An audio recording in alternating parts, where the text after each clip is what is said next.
Hello friends, स्वागत है आपका अपने यूट्यूब चैनल पर। अगर आप चैनल पर नए हैं तो चैनल को सब्सक्राइब कीजिए और अपने फ्रेंड्स को भी बोलिए कि पंकज जांगड़ एडुकेटर लिखकर सर्च कीजिए और चैनल को सब्सक्राइब कीजिए। तो देखिए, आज का हमारा जो टॉपिक है वो है डिटर्मिनेंट का एक्सरसाइज नंबर 4.2। तो चलिए शुरू करते हैं बिना समय गवाए।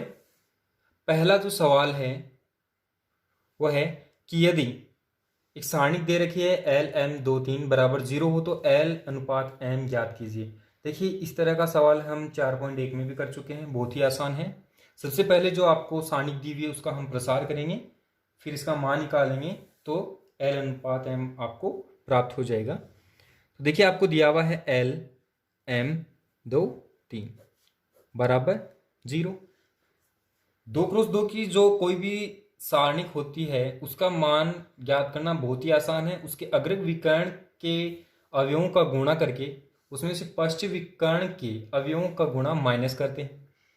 तो देखिए, एल और 3 गुणा होगा तो 3L, फिर माइनस का साइन है 2 और m 2m बराबर 0। यहां से आप क्या करोगे, 3L बराबर ये माइनस का 2 में पक्षांतरित करेंगे तो कितना आ जाएगा 2m। फिर ये L है, यहां का यहीं रहेगा अपॉन ये जो m है 2 के साथ गुणा में है, इस तरफ लेके आएंगे तो भाग में आ जाएगा। ये 2 यहीं पर है, 3L के साथ गुणा है, इस तरफ लेकर आएंगे तो भाग में आ जाएगा। यानी इनको आपस में इधर उधर करना है। तो L अपॉन m कितना आया 2/3। इसको आप अनुपात के रूप में लिख सकते हो, तो ये कितना आएगा 2/3। ठीक वैसा ही है जैसे 4.1 में किया था। ओके, अब देखिए इसका नेक्स्ट क्वेश्चन। नेक्स्ट क्वेश्चन में क्या है कि एक सारणिक दी हुई आपको 2 3 4 3 6 5 1 8 9। इसके जो द्वितीय पंक्ति के अवयव हैं उन अवयवों की आपको उपसारणिक लिखनी है, उपसारणिक ज्ञात करनी है। तो देखिए, उपसारणिक के लिए सबसे पहले आपको दिया हुआ क्या है, एक सारणिक दी हुई है। एक सारणिक क्या दी हुई है आपको, सारणिक दी हुई है 2 3 4 3 6 5 1 8 9, यही दी हुई है। अब आपको क्या करना है, दूसरी पंक्ति, कौन सी पंक्ति है, दूसरी पंक्ति। तरीका वही है, जिस पंक्ति के जिस अवयव के लिए आपको उपसारणिक ज्ञात करनी है उस पंक्ति और उस कॉलम को आप हाइड कर लोगे। जैसे इसमें दूसरी पंक्ति के अवयव का नाम लिया, दूसरी पंक्ति के अवयव है 3 6 5। 3 के लिए जब ज्ञात करेंगे तो 3 जिस पंक्ति में है उसको हाइड कर लो और जिस कॉलम में है उसको हाइड कर लो। क्या बचा 3 4 8 9, तो इस तरह से निकल जाएगी। तो देखिए, इसके जो दूसरी पंक्ति के अवयव हैं वो है A21 है और वो है कितना 3 है। इसका उपसारणिक निकालिए, ये हाइड कर लिया 3 4 8 9, बहुत ही आसान है। फिर दूसरा जो इसका एलिमेंट है वो A22 है, कितना है 6 है। इसका उपसारणिक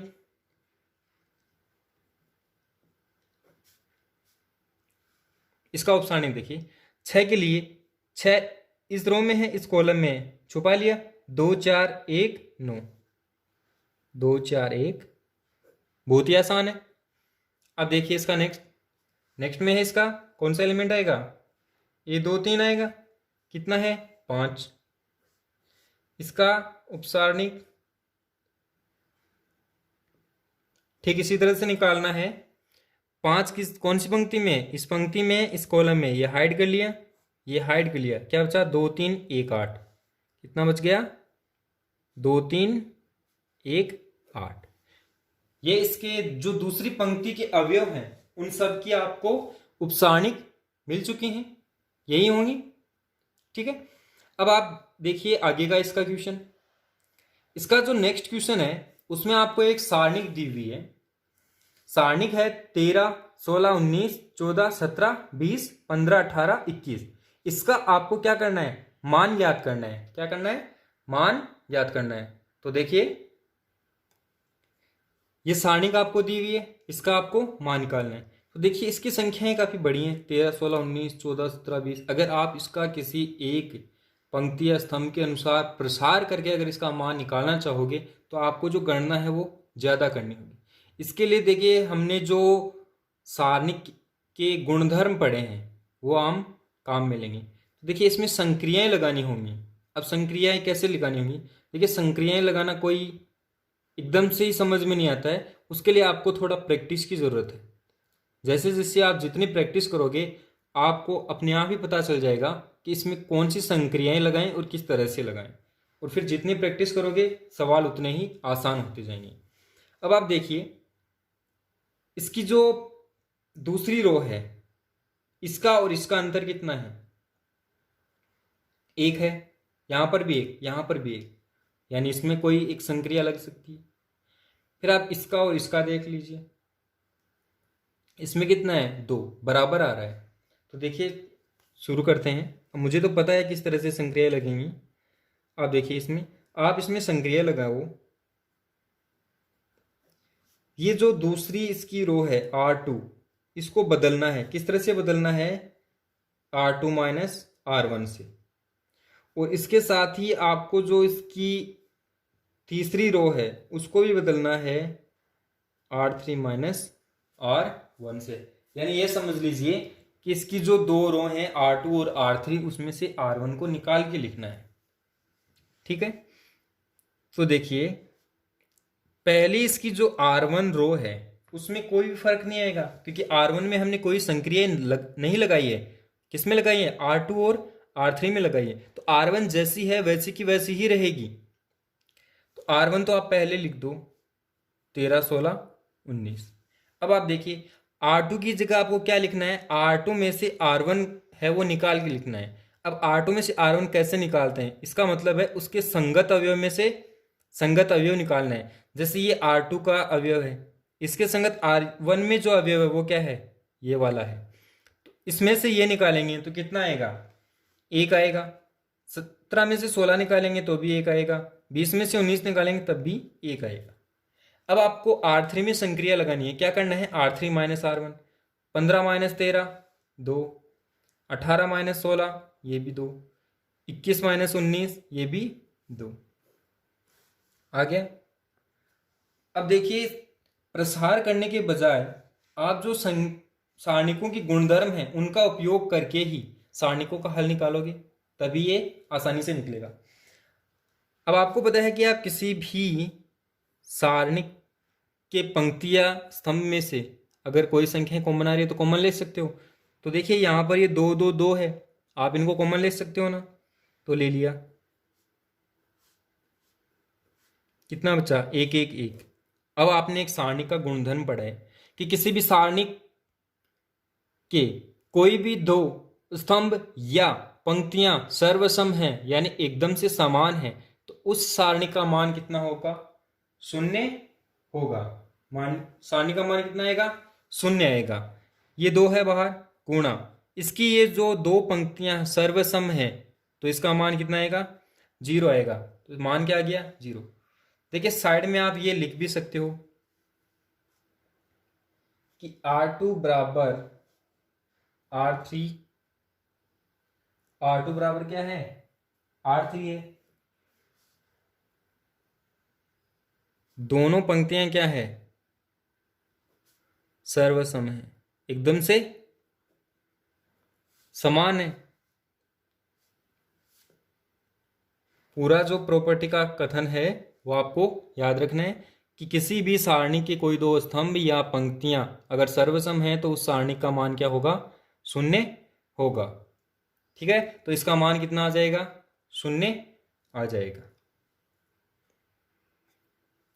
देखिए क्वेश्चन नंबर 4 कि यदि किसी सारणी के प्रथम व तृतीय स्तंभों को आपस में बदल दें तो सारणी के मान पर क्या प्रभाव पड़ेगा?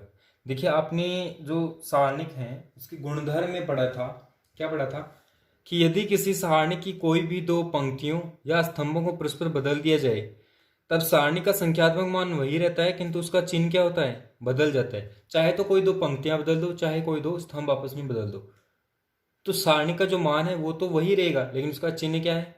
बदल जाएगा। इसका मतलब इसका उत्तर क्या होगा कि सारणी के मान का जो चिन्ह है वो बदल जाएगा। फिर देखिए क्वेश्चन नंबर 5 है। क्वेश्चन नंबर 5 में क्या है, सिद्ध कीजिए कि एक सारणी का आपको दी हुई है, एक Y Z Y plus Z, एक Z X Z plus X, एक x Y x plus Y. इसका मान क्या होगा, इसका मान होगा X minus Y Y minus Z Z minus X. देखिए इसके लिए आपको इसका एलएचएस पार्ट लेंगे, और एलएचएस पार्ट में क्या है, एक सारणी का।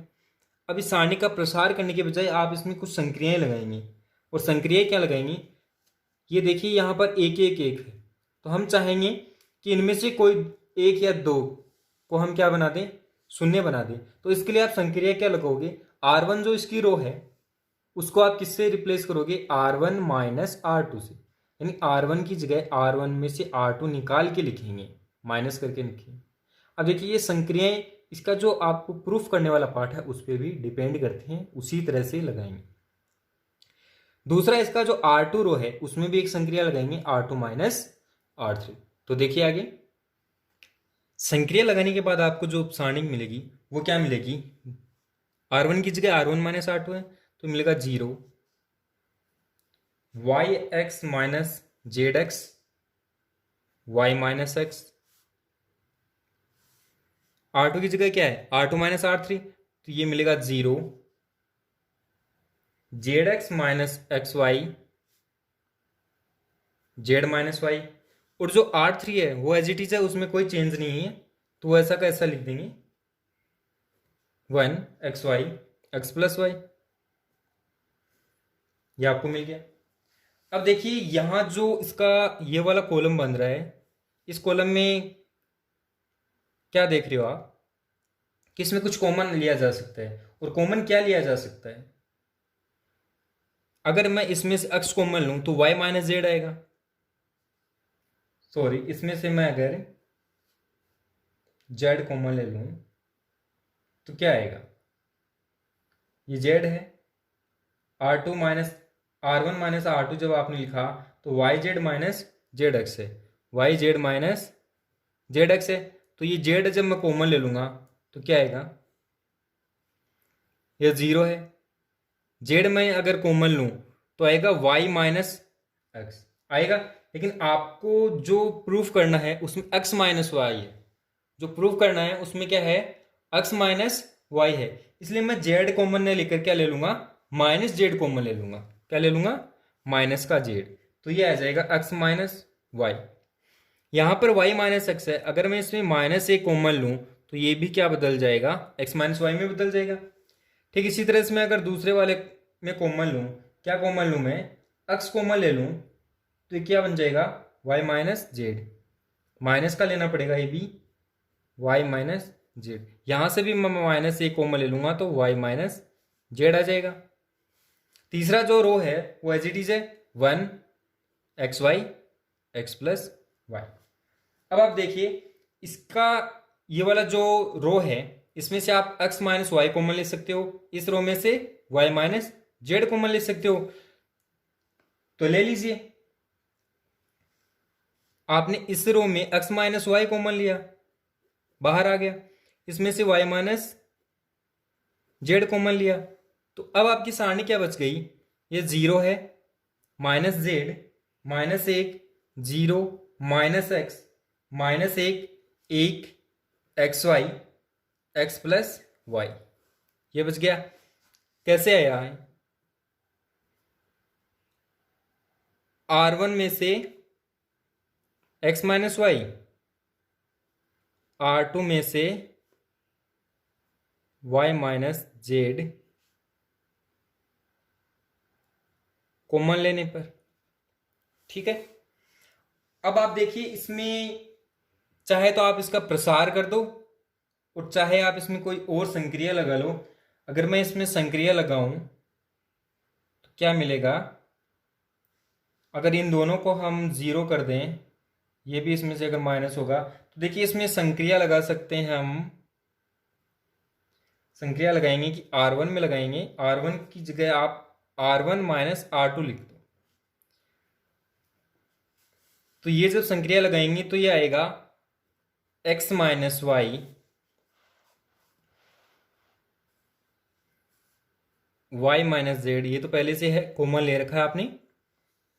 अब यहाँ पे ये जो नई सारणिक बन जाएगी ये संक्रिया लगाने के बाद, वो बनेगी, क्या बनेगी वो बन जाएगी शून्य, और R1 माइनस R2 जब हमने लगाया तो ये बन जाएगा माइनस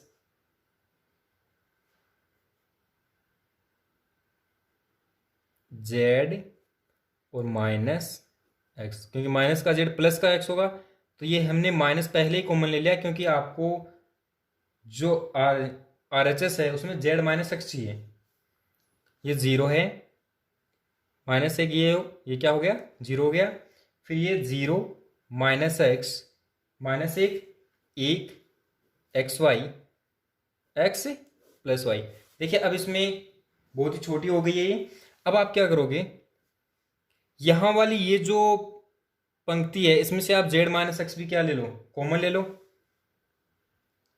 तो x minus Y, Y minus z, और ये जेड माइनस एक्स भी आपने क्या कर लिया, कॉमन ले लिया है।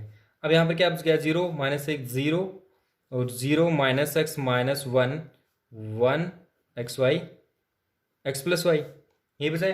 अब आप इसका प्रसार कर दो।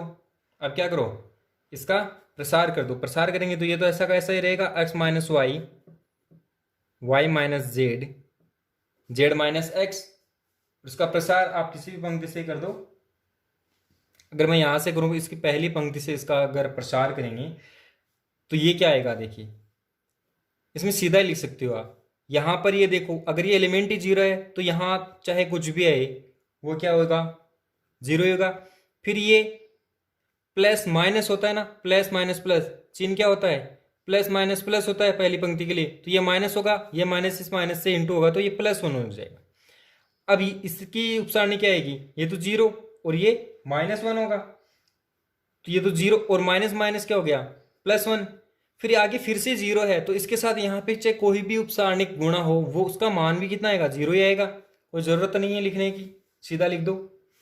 यहाँ पर क्या बचा, एक, जीरो प्लस एक होता है, एक गुणा एक कितना हो जाएगा, एक को इससे गुणा करेंगे तो क्या आ जाएगा, वापस से यही संख्या आ जाएगी।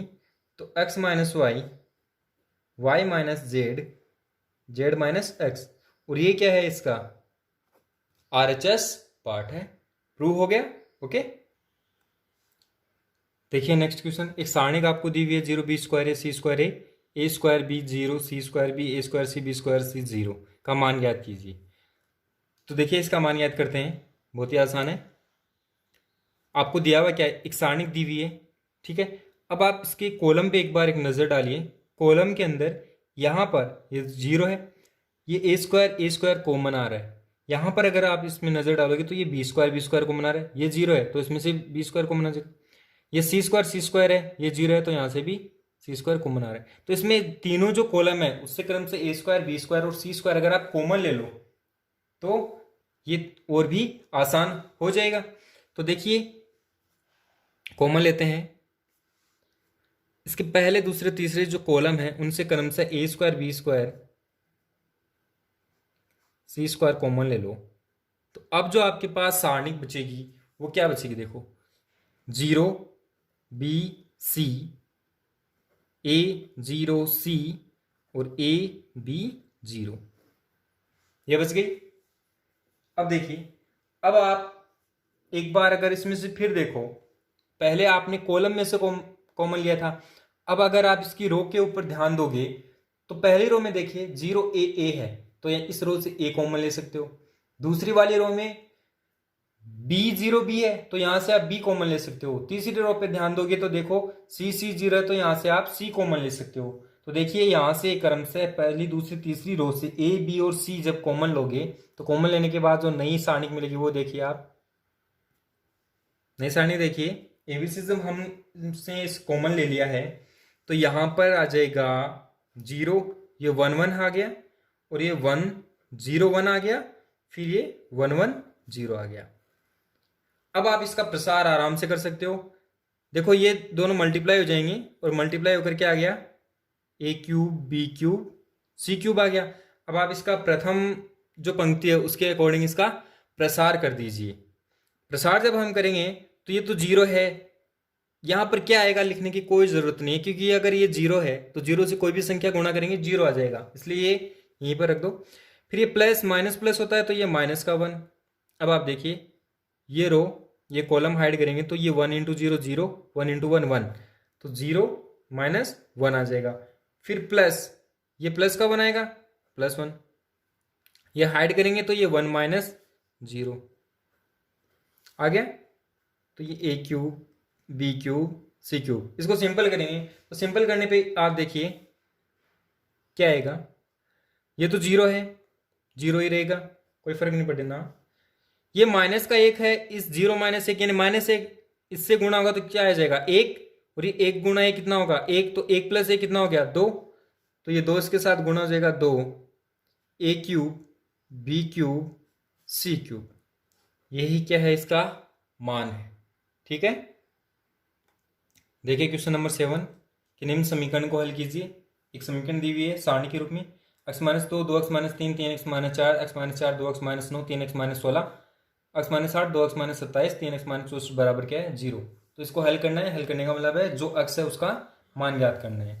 तो देखिए किस तरह से करेंगे, इसमें अगर आप ध्यान से देखो तो इनमें ये जो x एक्स हैं दो एक्स दो एक्स दो एक्स, ये सब क्या आ रहे हैं बराबर आ रहे हैं। तो अगर मैं इसमें रो में से कोई संक्रिया लगाऊंगा तो ये इसको और भी आसान कर देगी। तो रो में देखिए संक्रिया कैसे लगाऊंगा, इसके लिए जो पहले तो आप लिखोगे कि आपको दिया हुआ क्या है, आपको दिया हुआ है एक्स माइनस दो, एक्स माइनस चार, एक्स माइनस आठ, यानी जो आपको सारणी दी हुई है वो आप लिखो,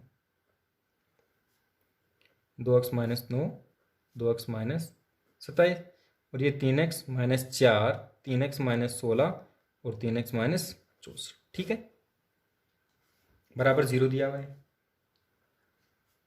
अब आप इसमें संक्रिया लगाओ कि R1, R1 की जगह आप लिखो R1 माइनस R2। ये तो सिर्फ एक संक्रिया है, इसमें एक संक्रिया और लगा सकते हो कि R2 की जगह आप लिख दो R2 माइनस R3, क्योंकि ये देखिए इसमें से ये निकालूंगा ये खत्म हो जाएगा, यहाँ इसमें से ये निकालूंगा ये खत्म हो रहा है, इसी तरह से इसमें से ये निकालूंगा तो ये भी खत्म हो रहा है, तो इसमें ये संक्रिया लगाने से ये आसान हो जाएगी। तो देखिए जब R1 की जगह R1 माइनस R2 करूंगा तो आपको जो नई सारणी है वो क्या मिलेगी, R1 minus R2, x minus दो माइनस एक्स माइनस चार, तो एक्स और ये एक्स, ये प्लस का ये माइनस का ये तो कैंसिल हो जाएगा, ये माइनस वाला प्लस का होगा।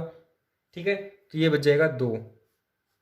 इसी तरह से करेंगे तो ये दो छः, फिर ये 12, 4, 18, 48, और R3 में कोई संक्रिया नहीं है तो ये ऐसा का ऐसा ही आ जाएगा।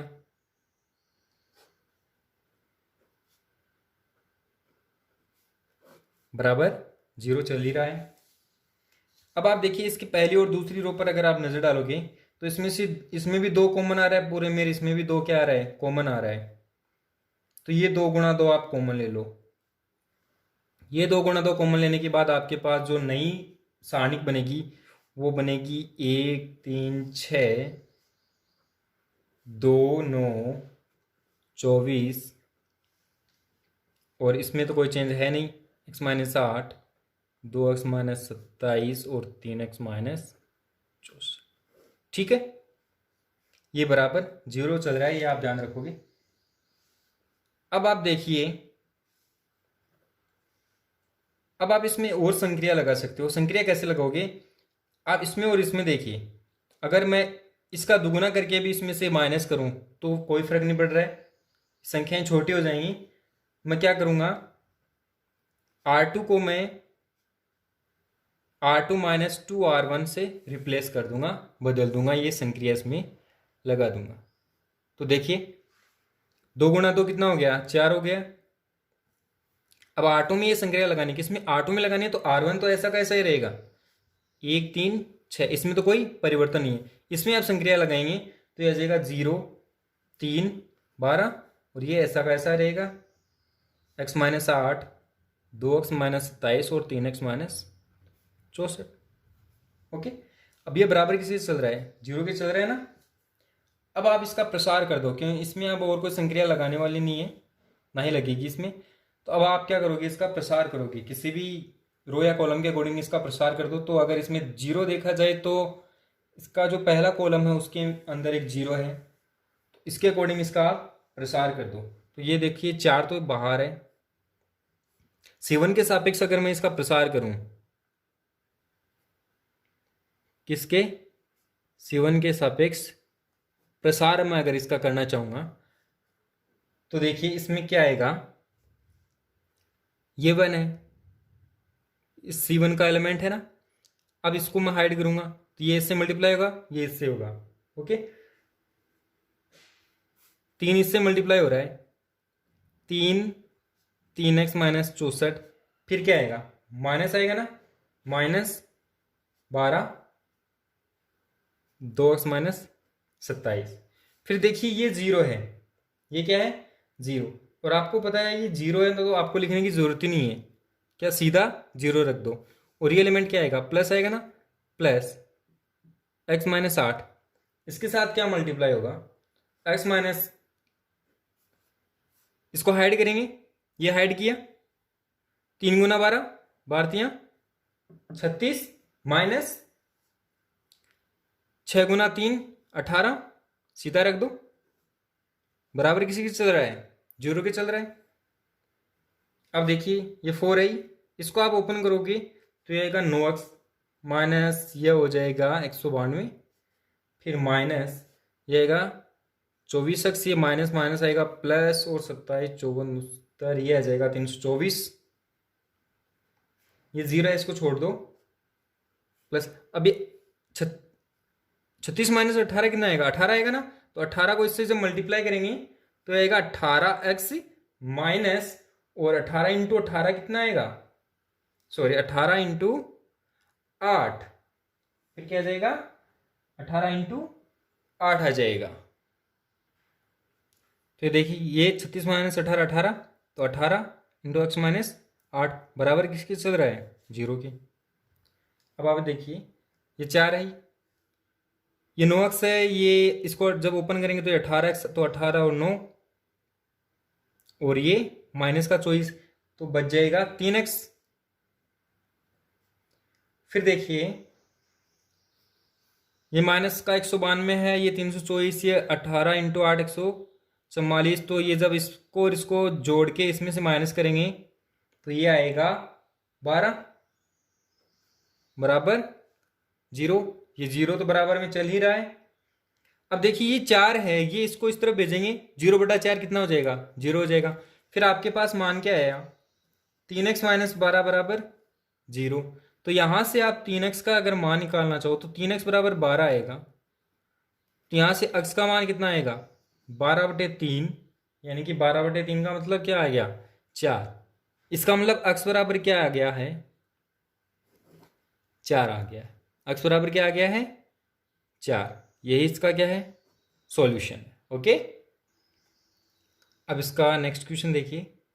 क्वेश्चन दिया हुआ है कि बिना विस्तार के सिद्ध कीजिए कि ए बी सी, आपको जो सारणी दी हुई है, A B C X Y Z P Q R वो बराबर है X Y Z P Q R A B C के, और बराबर है Y B Q X A P Z C R की। अब इसमें बिना विस्तार के आपको सिद्ध करना है, और बिना विस्तार के सिद्ध करने का अर्थ एक ही है कि आपने जो गुणधर्म पढ़े हैं सारणी के, कि उसके रो और कॉलम को किस तरह से चेंज करते हैं, वो सारे आप इसके ऊपर अप्लाई करोगे। वो अप्लाई करने के बाद ये आप इजीली शो कर सकते हो कि इसके बराबर है। तो देखिए अगर मैं इसको del 1, इसको del 2 और इसको del 3 बोलूं, क्या बोलूं, del 1 del 2 del 3।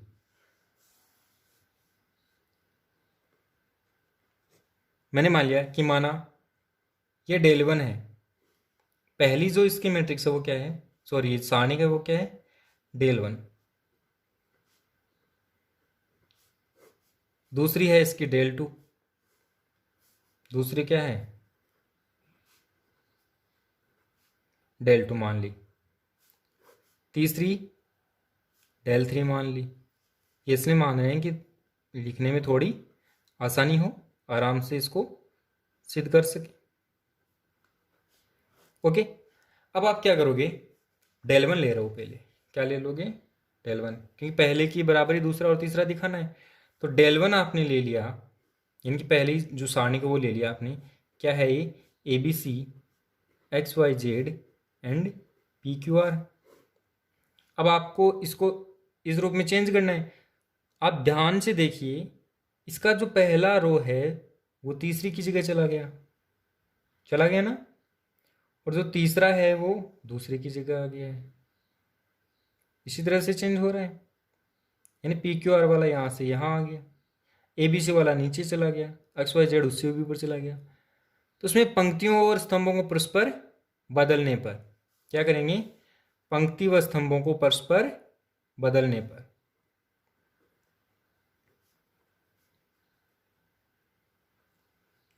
बदल दीजिए।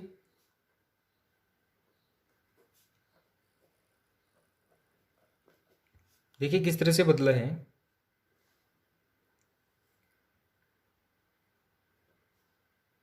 पंक्तियों और स्तंभों को परस्पर बदला है। क्या बदला है? पंक्तियों और स्तंभों को। तो जो रो है उसको कॉलम कर देंगे, तो यह आ जाएगा A B C X Y Z P Q R, बदल दिया। अब आप इसमें से क्या करोगे? C1 और C2 को आपस में बदल दोगे।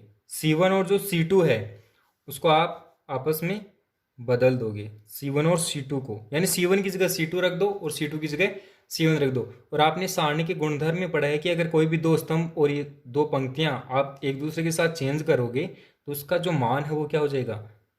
विपरीत चिन्ह हो जाएगा। उसका मान है वो बदल जाएगा। सिर्फ संख्यात्मक मान सेम रहेगा, चिन्ह है वो बदलेगा। क्या बदलेगा? चिन्ह है वो बदल जाएगा। तो जब मैंने अगर C1 और C2 का आपस में चेंज मैं अगर कर रहा हूं तो मान क्या आएगा? प्लस है ना। यहाँ पर ये पूरा मान क्या आ रहा है? धनात्मक आ रहा है। तो ये धनात्मक की जगह क्या हो जाएगा? ऋणात्मक हो जाएगा। ठीक है, ऋणात्मक हो गया। अब मैं C1 और C2 को आपस में चेंज कर दूंगा। चेंज करूंगा तो ये इस तरफ आ जाएगा, तो ये आ जाएगा X Y Z A B C P Q R, आ गया।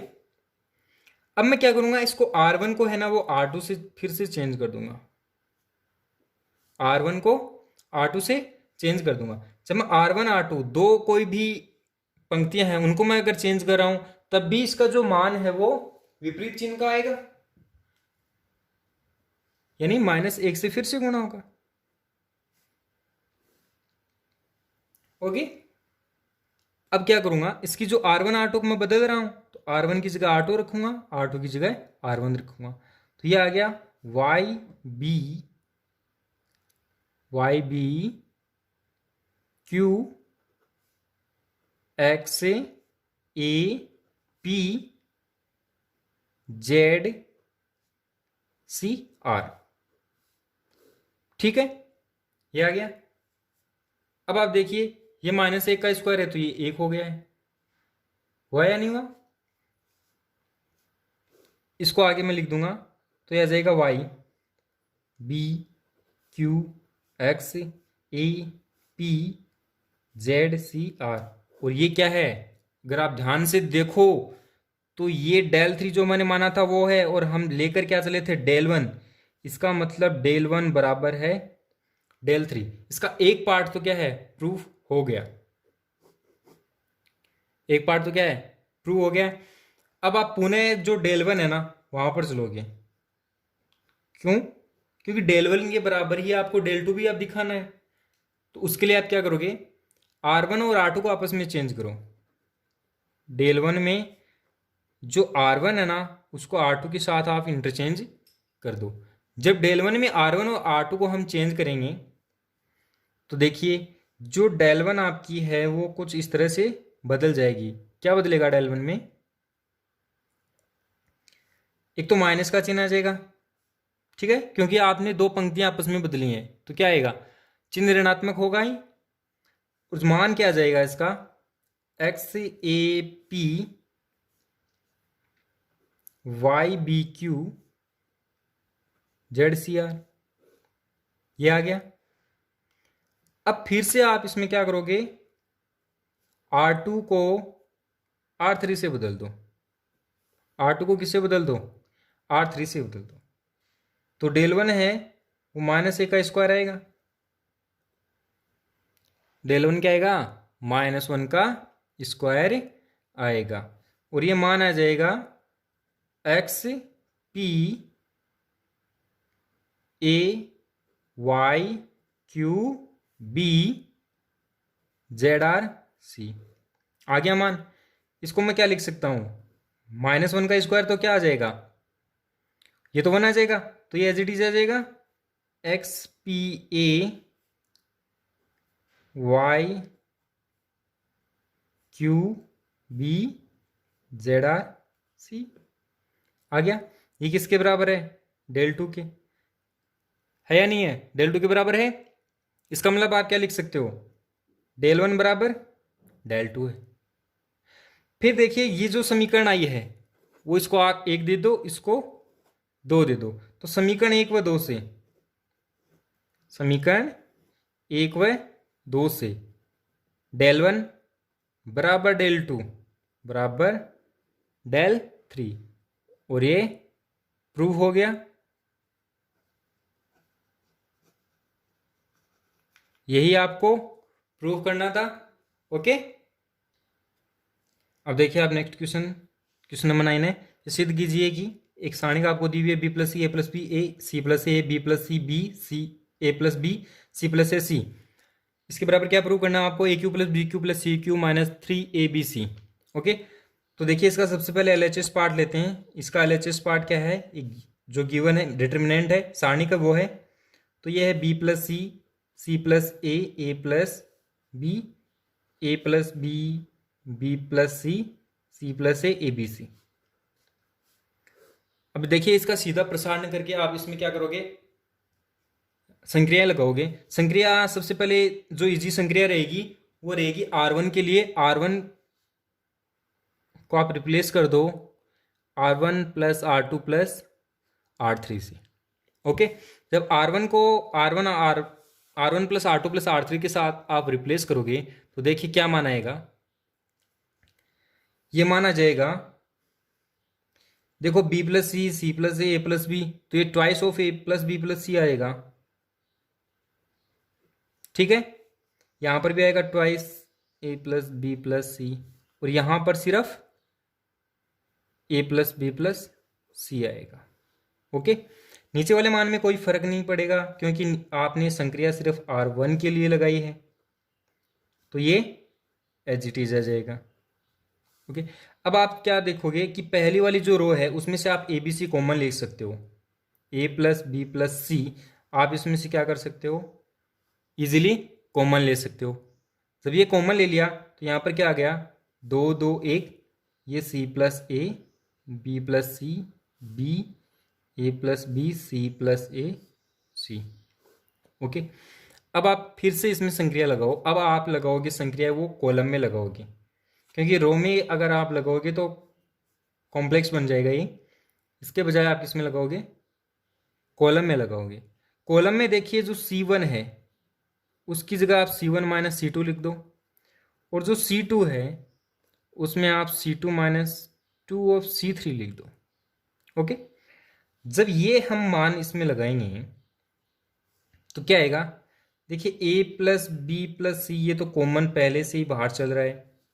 अब अंदर की तरफ अगर C1 की जगह आप C1 माइनस C2 करोगे, C1 माइनस C2 करोगे तो ये 2 माइनस 2 कितना आएगा, 0, ये भी 0 और ये 1।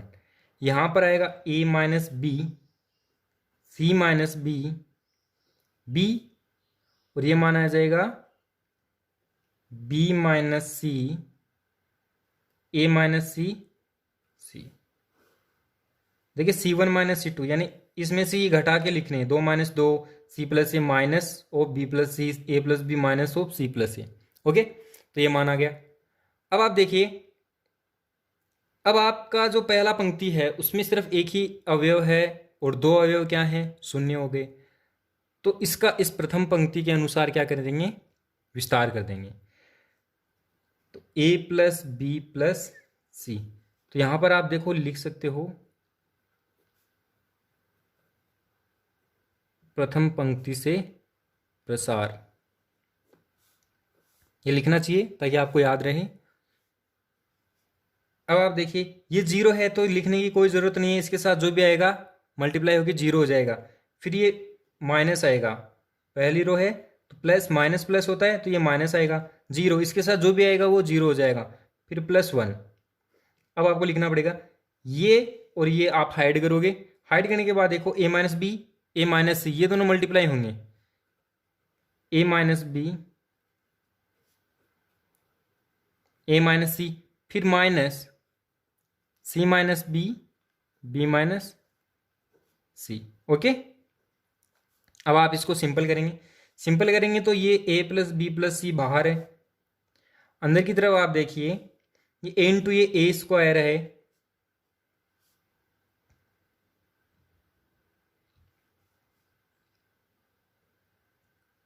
ए से ए को इंटू करेंगे ए स्क्वायर रहेगा, फिर माइनस बी को माइनस सी से करेंगे तो प्लस का बी सी, ए को माइनस सी से करेंगे तो minus A C minus A B, फिर ये माइनस सी इंटू बी करेंगे minus B C, C into C minus और ये minus plus plus C square. Okay, फिर ये माइनस का बी इस बी से तो माइनस का बी स्क्वायर और ये माइनस प्लस बी स्क्वायर, ये माइनस माइनस का बी है, ये माइनस का सी तो प्लस का बी सी और इससे माइनस बी सी। ओके, अब A plus B plus C क्या आएगा, ये साथ में है ही, ये A square plus B square plus C square, A square plus B square plus C square आ गया। इसके साथ में और क्या आएगा, देखिए A minus B B minus C और सी माइनस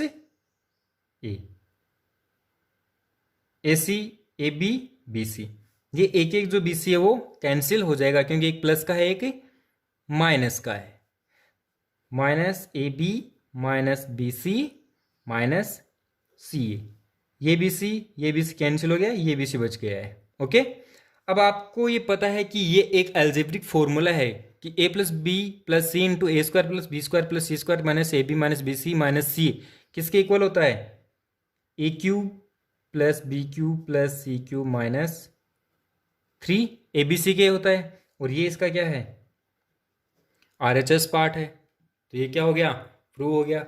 ओके, आगे देखिए इसका क्वेश्चन नंबर 10 है, एक सारणी का आपको दी हुई है, एक स्क्वायर दो स्क्वायर तीन स्क्वायर, दो स्क्वायर तीन स्क्वायर चार स्क्वायर, तीन स्क्वायर चार स्क्वायर पांच स्क्वायर, इसका आपको मान याद करना है। तो देखिए जो सारणी का आपको दी हुई है उसको थोड़ा सा सिंपल करके आप लिख सकते हो, यानी जो स्क्वायर है उसको आप हटा दीजिए, स्क्वायर हटाने के बाद आपको क्या मिलेगा, एक नई सारणी मिल जाएगी, एक चार नौ चार नौ सोलह नौ सोलह 25।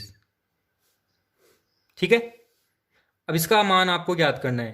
तो देखिए इसके अंदर आप सीधा प्रसार न करके इसके अंदर संक्रियाएं लगाएंगे। संक्रिया कौन कौन सी लगाएंगे, संक्रिया इसमें देखिए आप इसके कॉलम्स में संक्रिया लगा सकते हो। कॉलम में कौन सी संक्रिया लगाएंगे, इसके पहले कॉलम में तो कोई संक्रिया नहीं लग सकती, तो दूसरी कॉलम में C2 में आप संक्रिया लगाओ C2 माइनस 4C1,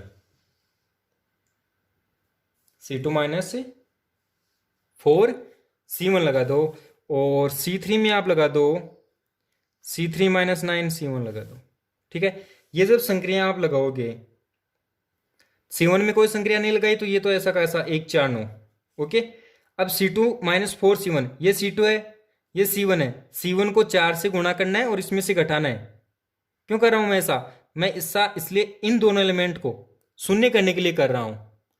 देखिए संक्रिया कैसे लगाएं ये आप समझिए, ये जो 1 4 9 है इसमें से मैं इन दोनों एलिमेंट्स को शून्य बनाने के लिए ये संक्रिया लगा रहा हूं, शून्य बनाने के लिए ये संक्रिया काम में ले रहा हूं। अगर ये 4 है ये 1 है, मैं इसका 4 गुना इसमें से निकाल दूं तो 0 हो जाएगा। ये 9 है तो मैं इसका 9 गुना इसमें से निकालूंगा तो 0 होगा। इसलिए मैंने क्या किया है कि C2 और C3 में इस तरह से ये संक्रियाएं लगाई हैं। ओके, अब आप देखिए ये जब संक्रियाएं लगाएंगे तो 1 गुना 4 माइनस 4 होगा, तो ये कितना हो जाएगा 0 आ जाएगा, ये आएगा -7 और ये -20। ये आराम से पहुंच करके आप निकाल के देख सकते हो कैलकुलेशन। फिर ये 0 आएगा और ये -20 और ये -56। ठीक है, आ गया। अब आप देखिए इसका जो पहला पंक्ति है उसका जो पहला अवयव है वो तो 1 है, इसके अलावा 2 अवयव शून्य है।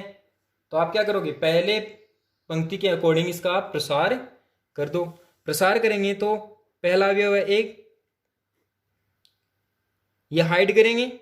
माइनस का 7 -56 से जब मल्टीप्लाई होगा, -7 गुणा -56 मल्टीप्लाई हो रहा है, -20 इंटू -20, ठीक है। ये माइनस माइनस मल्टीप्लाई होकर कितना हो जाएगा, प्लस हो जाएगा। ये एक बाहर चली रहा है, ये आएगा 392। देखिए ये माइनस माइनस प्लस हो गया, और ये 20 गुणा 20 होता है 400। अब 392 माइनस 400, ये मान आ जाएगा -8, और ये इसका आंसर है। ओके, नेक्स्ट क्वेश्चन देखिए। नेक्स्ट क्वेश्चन है क्वेश्चन नंबर 11। यदि ओमेगा इकाई का घनमूल हो तो सारणिक जो आपको दी हुई है उसका मान ज्ञात कीजिए। देखिए ओमेगा क्या होता है, ओमेगा इकाई का क्यूब रूट होता है, ओमेगा इकाई का क्यूब रूट होता है। अब इसके कुछ रिलेशन है वो मैं आपको बता देता हूं, आगे भी आपके काम आएंगे।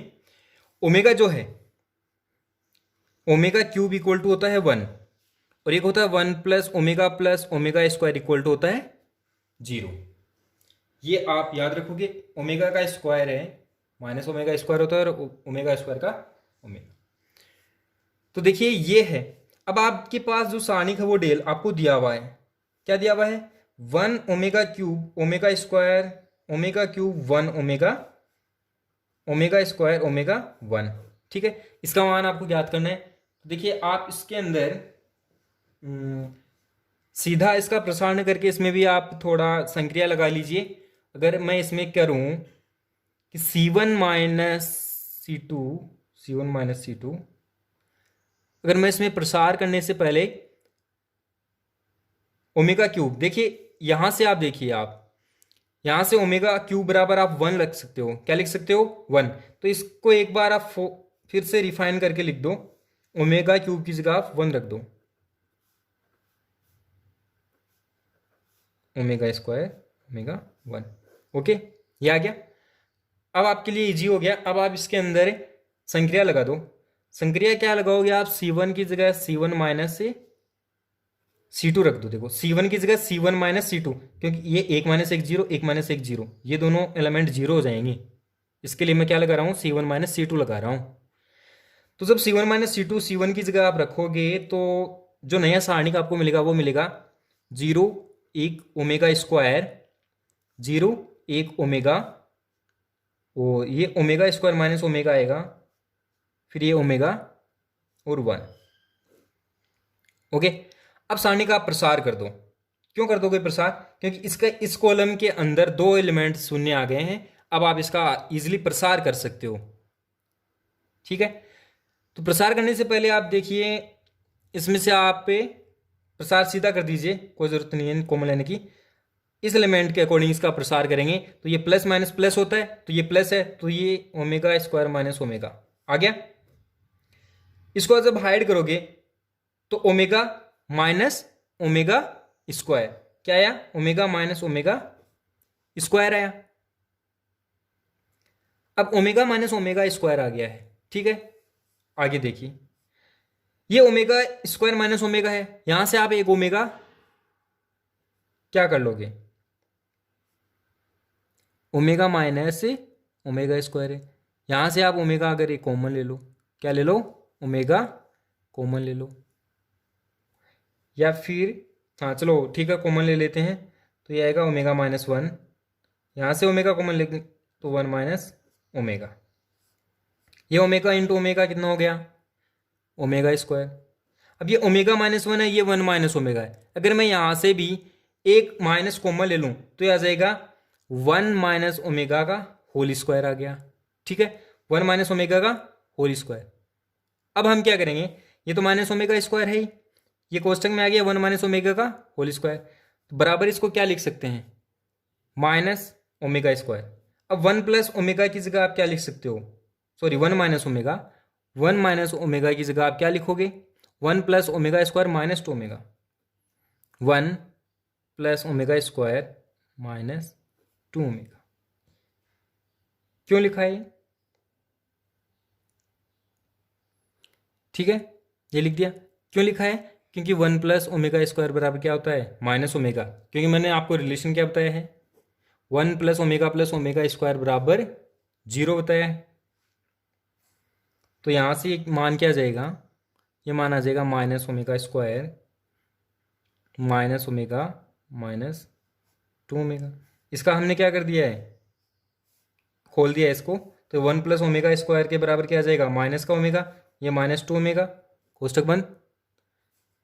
ये माइनस, आगे देखिए, ये माइनस ओमेगा स्क्वायर है, ये माइनस का ओमेगा माइनस का 2 ओमेगा, तो ये माइनस का 3 ओमेगा आ गया।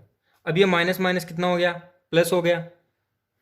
3 को इससे गुणा करेंगे, 3 ओमेगा स्क्वायर और ओमेगा को गुणा करेंगे तो ओमेगा क्यूब, और ओमेगा क्यूब का मान कितना होता है? 1 होता है। तो 3 गुणा 1 कितना हो गया? 3, और ये इसका वैल्यू आ गया। क्वेश्चन नंबर 12 देखिए, सिद्ध कीजिए कि A square B C A C plus A square plus A B square A C A B square plus B C square इसके बराबर है 4 A square B square C square की। तो देखिए सबसे पहले से इसका एलएचएस पार्ट लेते हैं। एलएचएस पार्ट में देखिए आप, इसके अंदर अगर आप ध्यान से देखोगे तो C1 C2 C3 के अंदर से ए बी और सी कॉमन ले सकते हैं। तो सबसे पहले इसको कॉमन ले लिया। कॉमन लेने के बाद इसके अंदर संक्रिया लगाएंगे C1 में। C1 की जगह आप C1 plus C2 minus C3। मैं ऐसा क्यों कर रहा हूँ? ये देखिए, इसका पहला जो रो है उसको ध्यान से देखिए, ए सी है और ये ए प्लस सी है। मैं इन दोनों को जोड़ दूं और फिर इसमें से अगर ये घटा दूं तो ये 0 होगा कि नहीं होगा? होगा। इसके लिए मैं क्या कर रहा हूँ? C1 की जगह आप कौन सी संक्रिया लगाओगे? C1 plus C2 minus C3 लगाओगे। ओके, ये जो संक्रिया लगाएंगे तो ये आएगा। अब आप ध्यान से देखिए, R2 और R3 की जो एलिमेंट है वो क्या है? पहले वाले एलिमेंट सेम है, तो मैं R2 की जगह क्या कर दूंगा? R2 माइनस R3, जिससे ये भी एलिमेंट क्या आ जाए? 0 आ जाए। अब आप एक बात ध्यान से सुनिए कि ये जो संक्रियाएं हैं वो क्या है? संक्रियाएं आपको सिर्फ इसलिए काम में लेनी है कि आप इसकी किसी भी रो में या पंक्ति, किसी रो यानी कि पंक्ति और कॉलम यानी स्तंभ में आप एलिमेंट्स को ज़्यादा से ज़्यादा शून्य कर सको। इसके लिए आपको संक्रियाएं काम में लेनी है। ठीक है, तो इसके लिए R2 माइनस R3 काम में लेंगे। R2 माइनस R3 काम में लेने के तब क्या आ जाएगा? ये एलिमेंट भी 0 आ जाएगा। जब ये दोनों 0 आ गए तो इस C1 जो आपका कॉलम है उसके अकॉर्डिंग इसका प्रसार कर देंगे। जब C1 के अकॉर्डिंग इसका प्रसार करेंगे और फिर जब उसको सोल्व करेंगे, ये AC है, कटा हुआ नहीं है AC, जब इसका प्रसार करेंगे तो इसकी वैल्यू आ जाएगी 4A square B square C square. Okay, ये इस तरह से प्रूव हो जाएगा। देखिए 4.2 का लास्ट क्वेश्चन, यदि सारणी आपको एक दी हुई है, ये है, में A1 B1 C1 आदि क्रम से अवयव A1 B1 C1, ये जो एलिमेंट्स हैं इनके सेकंड क्या है? सेकंड। देखिए उपसारणिक नहीं है, क्या है? सेकंड है, कोफैक्टर है। तो सिद्ध कीजिए कि डेल स्क्वायर बराबर ये होगा। तो देखिए सबसे पहले आपको जो सारणिक दी हुई है वो ये है। अब मान लेंगे कि ये जो दूसरी सारणिक है इसके एलिमेंट्स की सारणिक जो सेकंडों की सारणिक है वो मान लेते हैं डेल डैश है। ठीक है, यहाँ पर ये A1 जो कैपिटल A1 है, B1 है, C1, ये सारे क्या हैं? सेकंड कोफैक्टर है। अब आप डेल को डेल डैश से यानी सारणिक को उसके सेकंडों की सारणिक से मल्टीप्लाई करोगे। ठीक है, अब आपको पता है कि किसी भी सारणी का जब मान होता है वो उसके अवयव और उसके जो सेकंड होते हैं उनके गुणनफल के योग के बराबर होता है। किसी सारणी का मान उसके अवयव और संगत सेकंड के गुणनफल के योग के बराबर होता है। ठीक है, तो यहाँ के ये जो एलिमेंट है, अब ये पहला जो है एलिमेंट A1 B1 C1 पहला रो है, इसको जब इसकी पहली रो से मल्टीप्लाई करेंगे, देखिए यहाँ पर जो मल्टीप्लाई किया हुआ है वो रो इंटू रो है, रो इंटू रो। तो पहली रो को पहली इसी रो से मल्टीप्लाई करेंगे तो ये एलिमेंट आएगा A1 plus B1 plus C1 यानी क्या आया कि किसी सारणिक के उसके संगत सेकंडों के साथ गुणनफलों का योग है, तो ये तो किसके बराबर होगा? उस सारणी के मान के बराबर होगा। और अगर इसके अलावा उसके संगत अगर सेकंड नहीं है तो उसका मान कितना आता है? 0 आता है। तो ये 0 आ गया। ठीक है, अब इसको आप किसके बराबर लिख सकते हो? ये क्या है? उस सारणी का मान है। सारणी का मान कितना लिया मैंने? डेल लिया है। ओके, तो ये डेल ले लिया तो ये सारणी बन गई। अब आप देख सकते हो कि इसके C1 C2 C3 जो कॉलम है, चाहे तो कॉलम मान लो चाहे आप इसमें से रो मान लो, ठीक है, उनका मान कितना आएगा? उनमें से ये डेल है वो कॉमन ले सकते हो, तो इसमें से डेल कॉमन आया, इसमें से आया, इसमें से आया, तो डेल की पावर 3 कॉमन आ गई, ये एक इकाई मैट्रिक्स बन गया। क्या बन गया? इकाई मैट्रिक्स। और इसका मान है वो आप सीधा बता सकते हो कि इकाई मैट्रिक्स का मान ऑलवेज क्या है? क्या आएगा? 1 आएगा। तो डेल की पावर 3 गुणा 1। अब यहाँ पर ये डेल है, यहाँ की डेल की पावर 3 है, ये तो डेल डैश है, तो ये डेल डेल डैश बराबर डेल की पावर 3 है। तो अगर मैं यहाँ से इस डेल को इसमें एक भाग दे दूं, ठीक है, तो ये डेल स्क्वायर रहेगा, यानी डेल स्क्वायर किसके बराबर है? डेल डैश के बराबर। डेल स्क्वायर किसके बराबर है? Del dash. और डेल डैश क्या है? इसके संघटनों की एक मैट्रिक्स है, तो ये ट्रू हो गया। Okay, thank you for watching. Please subscribe my channel, like and share video. Okay, thank you.